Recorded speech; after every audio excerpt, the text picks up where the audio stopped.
بسم الله الرحمن الرحیم السلام علیکم. تاسو د خپل ټیک ټاک اکاونټ سټیټس چیک کړی دی چې دا په ګډ سټیټس کې دی کنه دا په وارنینګ کې دی. که په ګډ سټیټس کې نو بالکل صحیح ده ځکه زما اکاونټ په ګډ سټیټس کې دی ویوز پې راځي، خو کنه په وارنینګ کې نو ستاسو اکاونټ چې کوم دی په دې بیا اکثر په دې باندې ویوز نه راځي، فالوورز پې نه راځي، اکثر نه خو نه راځي پې مطلب روي. نو څنګه موږ چې کولی شو زموږ اکاونټ په ګډ سټیټس کې دی کنه په وارنینګ کې دی، اسانه طریقه نه موږ د خپل ټیک ټاک آی ډي په سیټینګ کې چیک کولی شو. تاسو یې خامخا په دې طریقه باندې چیک کړئ، ټوله طریقه درته ښیم سټیپ بای سټیپ. زه تاسو ګایډ کوم چې څنګه موږ چیک کولی شو.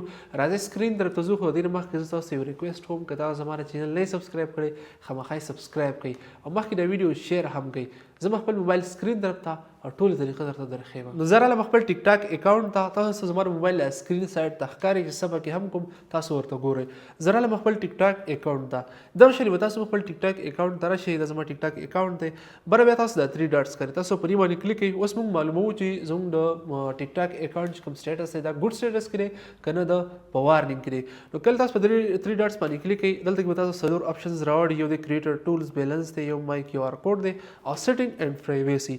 تاسو به څه کوئ، تاسو په سیټینګ اینډ پرایویسي باندې کلیک واخلئ. کله هم تاسو په دې باندې کلیک واخلئ، دلته کې به تاسو ډېر شي آپشنز شو شي. تاسو به لاندې سکرول کوئ، دلته کې یو آپشن دی سپورټ. تاسو د سپورټ ښکاري، دلته 3 آپشن دی، ریپورټ ا پرابلم دی، بیا سپورټ د ټرم اینډ پالیسی. تاسو په دې سپورټ باندې کلیک کوئ. کله تاسو په دې باندې کلیک کوئ نو دلته کې بیا 3 آپشنز دی، هیلپ سنټر دی، سیفټي سنټر دی، پرایویسي سنټر دی. تاسو په دې سیفټي سنټر باندې کلیک کوئ. کله هم تاسو په سیفټي سنټر باندې کلیک کوئ، دلته کې ډېر شي آپشنز تاسو نور راوړي. دا د ټیک ټاک سیټینګز دی، خو تاسو دا نور پرېږدئ. تاسو به کلیک کوئ په اکاونټ سټیټس باندې. مطلب موږ خپل اکاونټ سټیټس چیک کوو چې دا ټیک دی که ټیک نه دی. ما په دې باندې کلیک واخیستو. کله زه په دې باندې کلیک واخلم، تاسو په نیټ باندې ډیپینډ کوئ. یور اکاونټ از ان ګډ سټینډینګ. ستا اکاونټ ما ته خو چې ستا اکاونټ ټیک دی، ما ته خو دا راوړله. که ستاسو ته دا راوړی نو بالکل ستاسو اکاونټ سټیټس چې کوم دی دا په ګډ کې دی، مطلب ښه دی. او که ستاسو اکاونټ اوس خراب وي نو تاسو به راوړی ستاسو اکاونټ چې کوم دی دا په وارنینګ کې دی. اوس که ستاسو اکاونټ په وارنینګ کې نو دا موږ څنګه ټیک کولی شو؟ دا هم ډېره اسانه طریقه ده. د ډېرو ملګرو ما په ټیک ټاک کې په دې ویډیو سازه کړی چې دا موږ څنګه چیک کولی شو. نو ډېرو ملګرو وي چې زموږ اکاونټ چې کوم دی په وارنینګ کې دی. اوس ستاسو اکاونټ په وارنینګ کې دی، دا ته موږ لرې کولی څنګه شو؟ دا هم ډېره اسانه طریقه ده. بیک پر راشئ خپل ټیک ټاک اکاونټ ته. اوس دلته کې تاسو د خپل ټیک ټاک آی ډي یو سکرین شاټ واخلئ، د خپل پروفایل نه سکرین شاټ واخلئ، ستاسو د نوم، یوزر نیم، څومره فالوورز، لایکس دي، دا پکې ټول راشي. او که چېرته دلته کې وارنینګ شو کېږي نو خو به پکې هم راشي، خو اکثر ځینې اکاونټ په وارنینګ کې خو شو کوي پکې هم نه چې دلته کې لا وارنینګ دی. اوس بیا بس چلو کوئ. کله تاسو د دې سکرین شاټ واخیستو، بیک پر راشئ. اوس به تاسو سره یو براوزر خامخا په موبایل کې انسټایل، مطلب زما سره کروم انسټایل دی. په دې کروم کې به زه څه سرچ کوم، تاسو پکې دغه شی سرچ کړئ. په سکرین تاسو ښکاري هم دغه شی APK به سرچ کړئ، APK او VENOM APK وینام به تاسو سرچ کړئ. په غور ورته وګورئ، دغه شی به تاسو سرچ واخلئ. کله هم تاسو دغه شی سرچ کړئ، تاسو به دغه شی ریزلټ راوړي. اوس په تاسو څه کوئ، دلته کې تاسو ته ښکاري په فرست نمبر کوم ویب سایټ دی، ویب سایټ باندې تاسو کلیک واخلئ.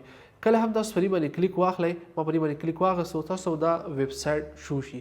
دا ویب سایټ تاسو شو دلته کې اوس دا یو پوسټ دی، ریموو اکاونټ وارنینګ فرام ټیک ټاک.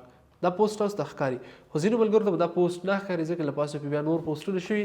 دلته کې به راشئ، دلته کې به تاسو سرچ کوئ وارنینګ دا سرچ کو، تاسو بیا دا یو پوسټ راوړي. دا پوسټ څه کوئ، تاسو دا اوپن کوئ.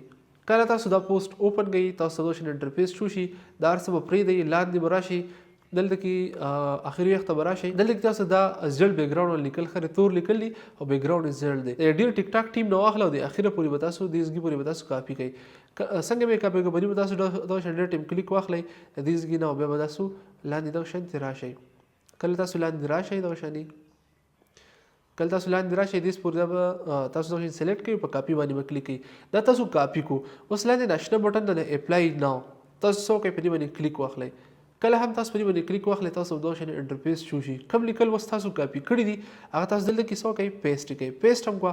اوس دلته کې تاسو لږ ایډیټینګ کوئ، دلته کې لیکلی یور ټیک ټاک یوزر نیم، دا به تاسو کټ کړئ، دا یور ټیک ټاک یوزر نیم او د خپل ټیک ټاک یوزر نیم به سیټ کړئ. څنګه زما اویس خان سکلز دی نو ما اوس دلته کې ټول اول تاسو @ ولګوئ او بیا به سرچ کړئ ما اویس خان سکل.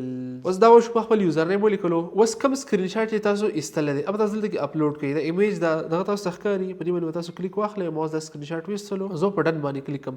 کله ما په ډن باندې کلیک کو، زه بیا څه وکړم، په سبمیټ باندې به کلیک واخلم. زه په سبمیټ باندې کلیک واخلم. اوس ما په سبمټ باندې کلیک واغستو نو زما اپیل چې کوم دی ټیک ټاک ټیم ته لاړې او زما اپیل ټیک ټاک ټیم ته لاړې اوس په ټیک ټاک ټیم په دې باندې سرچ کوي ګوري به 24 40 غنټې 48 غنټې کې تاسو لدی واپس ریپلی درکې تاسو اکاونټ به چیک کوي چې تاسو اکاونټ د وارننګ نه لريږي کنه اکاونټ هم د وارننګ لري نشي ته به اسی شو کیږي تاسو اکاونټ چې کوم فریز شوی دی د وجنه نو دا به انفریز شي تاسو ویډیوز باندې ویوز راځي تاسو اکاونټ بیا مخته ځي نو کوم خلکو په اکاونټ چې وارننګ راغلی دا طریقه تاسو خامخا کوي وې د تاسو ټیک ټاک اکاونټ نه وارننګ لري ویډیو ډېر د پایدې دا شیر هم کوي او کاډیم نه فالو کړئ خامخا